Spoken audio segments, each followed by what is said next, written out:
Hello everyone. Good evening. Radhe Radhe सभी प्यारे विद्यार्थियों को। मैं उमेश पाल एक बार फिर से आप सभी का आपके अपने परिवार टीचर्स वर्ड में स्वागत करता हूं। आशा है कि आप सभी स्वस्थ और मस्त होंगे। बेटा, हम लोग बाल विकास को कंटिन्यू करे हुए हैं, मतलब स्पेशल पेडागोजी क्लासेस हम लोग कर रहे हैं। इससे पहले वाले की क्लास में हम लोगों ने जाना है पियाजे के सिद्धांत को।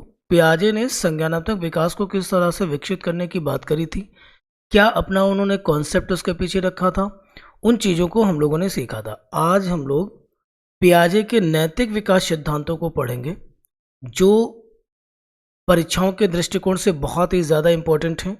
और जैसा कि मैंने कहा था आपसे कि आपको 5 नंबर देखने को मिलेंगे कम से कम पियाजे के कॉन्सेप्ट से, तो मिलेंगे।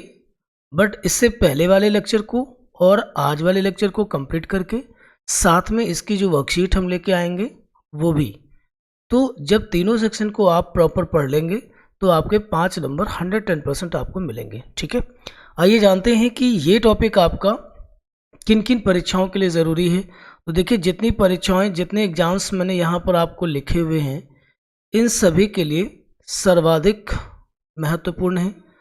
सब जगहों पर बहुत ठीक से ये क्वेश्चन यहाँ पे बनता है, इसलिए पियाजे को बहुत ठीक से समझ लेना भी ज़रूरी है। आप किसी भी परीक्षा को देने जा रहे हो या देने वाले हो, अगर आपने बीएड या डीएलएड कर रखा है या फिर बीएड या डीएलएड के सेमेस्टर में आप हैं, तब भी आपके लिए ये उतना ही महत्वपूर्ण है। ठीक है, चलिए, जैसा कि हर बार की तरह बेटा आपको सेशन को लाइक ज़रूर करना है। बहुत सारे बच्चे लाइक नहीं करते हैं, थोड़ा सा एफर्ट करना है, बिल्कुल फ्री ऑफ कॉस्ट है, इससे पैसे नहीं लगते। ठीक है, और सेशन को शेयर जरूर कर दें ताकि आपके अपने दोस्त भी इस सेशन का लुत्फ़ उठा सकें। और जो विद्यार्थी आज अपने चैनल पर नए हैं वे सब्सक्राइब जरूर कर लें। सब्सक्रिप्शन बिल्कुल फ्री है। अगर आप करते हैं तो आपको आने वाली क्लासेस का नोटिफिकेशन मिल जाता है, जिससे आपको आगे क्या क्या चीज़ें पढ़ी जानी है, कौन कौन से एग्ज़ाम के लिए वो चीज़ें ज़रूरी होंगी, इसकी जानकारी आप तक पहुंचती रहेगी। ठीक है, चलिए, कल हमने जो सीखा था कि पियाजे की जो थ्योरी है कॉग्निशन को लेकर के, कॉग्निटिव डेवलपमेंट को लेकर के, मेंटल एबिलिटी को डेवलप करने के लिए, वो उसमें शिक्षा के क्षेत्र में उसका क्या योगदान है, इस पर हम बात करेंगे। हमने क्या लिखा हुआ है, एजुकेशनल इम्प्लीकेशन, शैक्षिक क्षेत्र में इसकी क्या उपयोगिता है, पियाजे की थ्योरी की, उस पर बात करेंगे। ठीक है, तो आइए जानते हैं।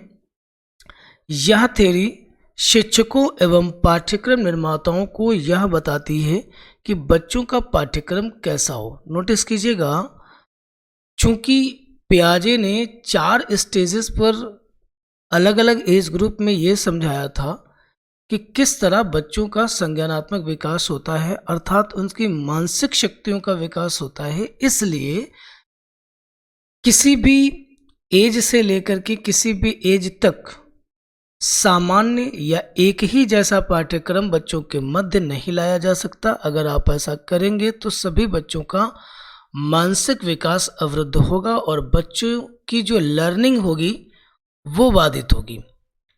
तो पियाजे के कॉन्सेप्ट आपको ये समझाते हैं, चाहे वो अध्यापक हो या जो करिकुलम को डिज़ाइन करते हैं वे लोग हैं, उन सबको इस बात को समझाते हैं, बताते हैं कि किस आयु वर्ग में बच्चों की मानसिक शक्तियाँ किस स्तर की होंगी और उन्हें किस तरह से पढ़ाया जाए या उनके लिए किस तरीके के करिकुलम को डिज़ाइन किया जाए, जिससे बच्चों का कॉम्प्रिहेंसिव डेवलपमेंट हो सके।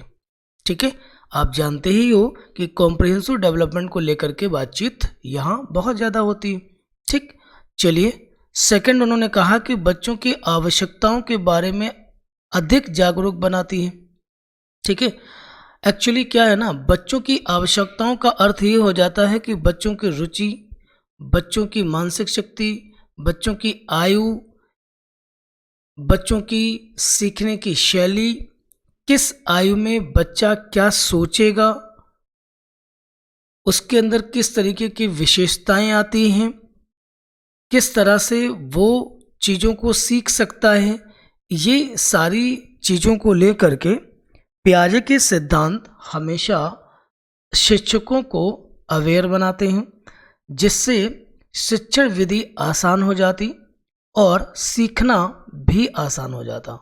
ठीक है, तो पियाजे की थ्योरी जो थी इस तरह से शैक्षिक क्षेत्र में अपना योगदान दे रही थी।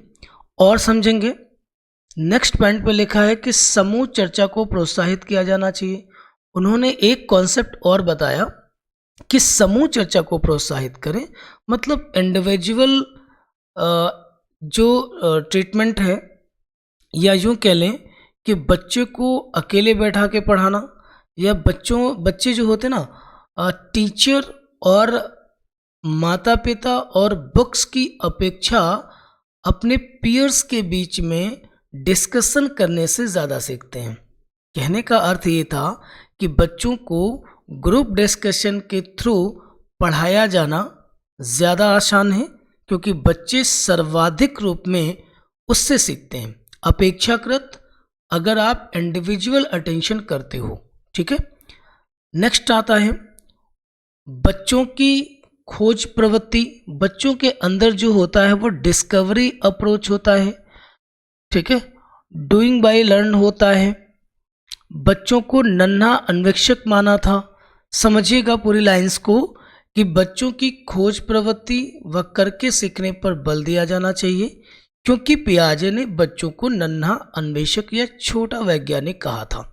ठीक है, ये स्टेटमेंट आप याद रखेंगे। यहाँ से क्वेश्चन बनता है कि निम्नलिखित में से किस मनोवैज्ञानिक ने बच्चों को छोटा वैज्ञानिक कहा या खोजी कुत्ता भी कहा। ठीक है, तो क्या है कि बच्चों की खोज प्रवृत्ति व करके सीखने पर बल दिए जाने की बात करी, और पियाजे ने कहा था कि बच्चे क्या होते हैं, छोटे या नन्हे अन्वेषक या फिर वैज्ञानिक होते हैं। ठीक है, आई थिंक बेटा बात समझ में आपको आ रही होगी। बहुत आराम से हम इस चीज़ को पढ़ रहे हैं ताकि आपको बहुत ठीक से चीज़ें समझ में आ जाएं। एक बात तो और थी, देखिए कोई भी थ्योरी चाहे जितनी अच्छी हो, ओवरऑल मैं कहूँगा कि लगभग 90+ पियाजे का थ्योरी बिल्कुल परिशुद्ध रहा, शुद्ध रहा। इसके बावजूद भी इसमें भी क्रिटिसिज्म है, इसमें भी आलोचना है, दोष है। उस दोष को हम सीखेंगे और इस दोष से सीटेट की परीक्षा में सर्वाधिक क्वेश्चन बनाता है। ठीक है, देखिएगा दोष ये था, वैसे तो दोष दो हैं बट मैं एक आपको मेंशन कर रहा हूँ क्योंकि दूसरे से क्वेश्चन बहुत लगभग नहीं बना है, मैं कहूँगा बना ही नहीं है ना। एक तो ये था कि बच्चों जो पियाजे थे उन्होंने अपने ही बच्चों के ऊपर प्रयोग किया था, उनको सोशल इंटरेक्ट होने नहीं दिया था, उनकी हेरिडिटी हाई थी और एनवायरनमेंट उनका रिच था।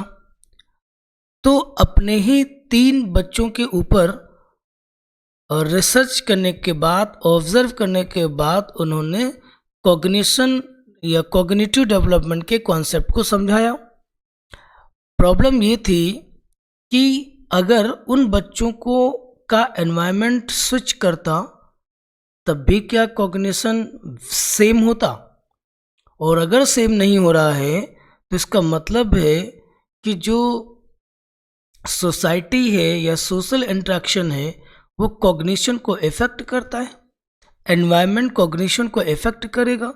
और इन्होंने क्या किया, कहा कि पियाजे ने संज्ञानात्मक अवधारणा के विकास में समाज और संस्कृति को शामिल नहीं किया।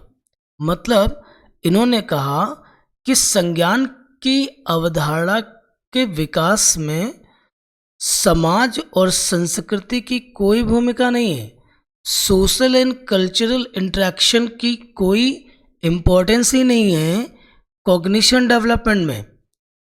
क्लियर? उनका मानना था कि बच्चों में संज्ञानात्मक विकास स्वतः परिपक्वता के साथ होता है, मीन कि बच्चा जैसे जैसे बड़ा होता चला जाएगा उसका मानसिक विकास वैसे वैसे होता जाएगा। मतलब अगर देखा जाए तो इन्होंने सोशल और कल्चरल इंटरेक्शन को अवॉइड किया और बायोलॉजिकल प्रोसेस या जैविकी विशिष्टताओं या हेरिडिटी को इम्पोर्टेंस दी और बच्चा जैसे जैसे वो बढ़ती उम्र के साथ मैच्योरिटी को प्राप्त करेगा वैसे वैसे उसके अंदर कॉग्निशन डेवलप होगा। ये बात वो कहना चाह रहे थे। और इनके अलावा बाकी के जितने मनोवैज्ञानिक थे वो समाज और संस्कृति की भूमिका को महत्वपूर्ण मान रहे थे। ठीक है, तो इस वजह से यहाँ पर इनकी थ्योरी क्रिटिसाइज करी गई। तो आशा है कि आपको ये बात समझ में आई होगी। आइए जानते हैं कि नैतिक विकास या मोरल डेवलपमेंट क्या होता है। क्या है ना कि पियाजे ने जो संज्ञानात्मक विकास के सिद्धांत की संकल्पना दी उसके बाद उन्होंने मोरल डेवलपमेंट की भी बात करी। ठीक है, एक्चुअली क्या है ना कि मोरल डेवलपमेंट का जो कॉन्सेप्ट होता है वो कहीं ना कहीं संज्ञान से कनेक्ट होता है। संज्ञान ही उसका आधार है। कहने का मतलब ये हो गया कि जिस व्यक्ति का संज्ञान उच्च होगा तो इस बात की संभावना अधिक हो जाती है कि उसका नैतिक व्यवहार भी उचित होगा। जिस व्यक्ति का संज्ञान निम्न होगा आशा करी जाती है कि उसका नैतिक व्यवहार भी निम्न होगा। क्यों? क्योंकि जो थिंक आता है, जो सही और गलत के मध्य भेद करने की ताकत आती है वो मानसिक शक्तियों में है। और जब किसी बच्चे की मानसिक शक्तियां ही विकसित नहीं हुई हैं तो वो सही और गलत के मध्य भेद कैसे कर सकता है। और नैतिक विकास की जो उपज होती है वो सही और गलत के मध्य से ही होती है।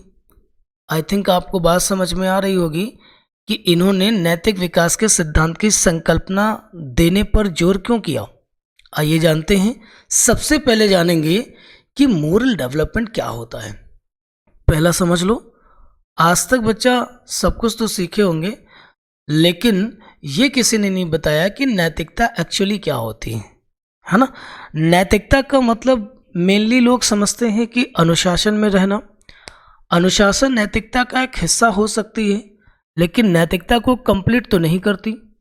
जानते हैं, मानवीय क्रियाओं के सही गलत के मध्य अंतर करना ये क्या है?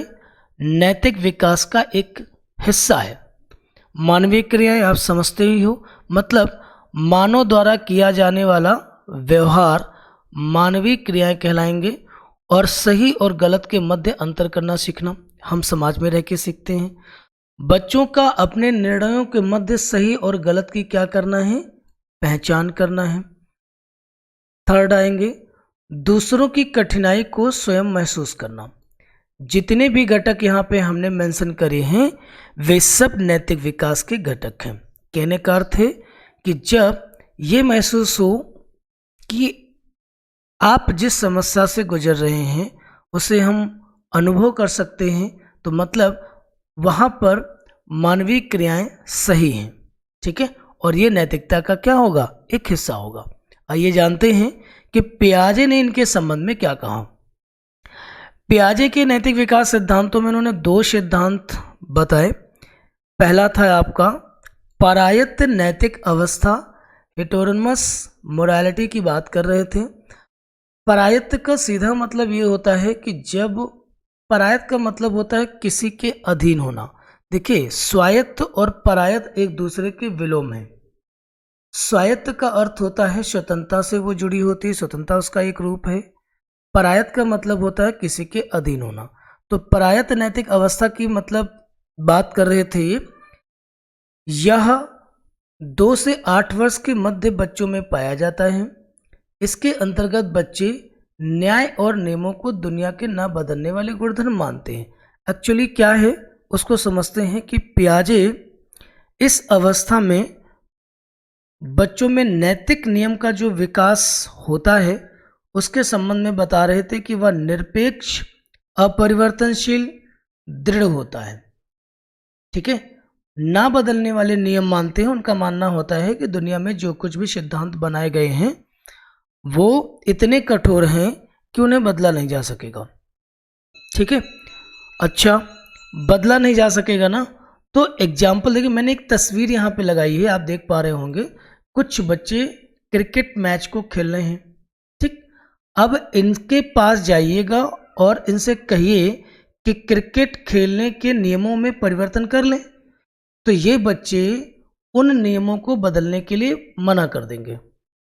ठीक है, क्योंकि ये जानते हैं कि क्रिकेट खेलने के जो भी नियम हैं वो अपरिवर्तनशील हैं और दृढ़ हैं।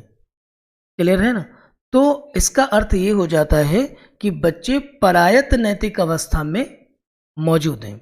ठीक है, एज ग्रुप याद रखिएगा 2 से 8 वर्ष। आगे आते हैं एक स्टेज उन्होंने और बनाई, स्वायत्त नैतिकता की अवस्था, ऑटोनोमस मोरालिटी जिसको कहा जा रहा है। अवस्था 9 से 11 वर्ष के मध्य मानी जा रही है। इसके अंतर्गत बालक यह सोचता है कि समाज के नियम व सिद्धांत लोगों द्वारा निर्मित हैं, जिन्हें आवश्यकता आने पर तोड़ा जा सकता है। ठीक है, आप देख पा रहे होंगे कि यहाँ पर कुछ बच्चे फुटबॉल खेल रहे हैं, और अगर इनके पास आप जाइएगा, क्योंकि ये 9 से 11 वर्ष के अवस्था में हैं, स्वायत्त नैतिकता की अवस्था में, उनसे कहिएगा कि फुटबॉल खेलने के नियम पुराने हो चुके हैं और इनको हम नए तरीके से खेलेंगे। ठीक है, तो ये बच्चे आसानी से इस चीज़ को एक्सेप्ट कर लेंगे और खुद को कंफर्ट या आनंदित महसूस करेंगे, है ना।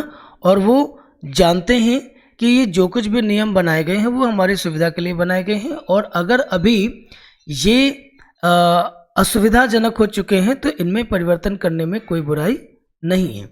ठीक है, तो कहने का मतलब है कि स्वायत्त नैतिक अवस्था में बच्चे सही और गलत के मध्य विभेद करना सीख चुके होते हैं और मानने लगते हैं कि जितने भी नियम व कानून समाज में हैं वो मानवीय कल्याण के लिए बने हैं, और अगर किसी नियम अथवा सिद्धांत से मानवीय कल्याण नहीं होता है या उसके विकास में बाधा होती है तो ऐसे नियमों को तोड़ा जाना या परिवर्तन करना आवश्यक हो जाता है।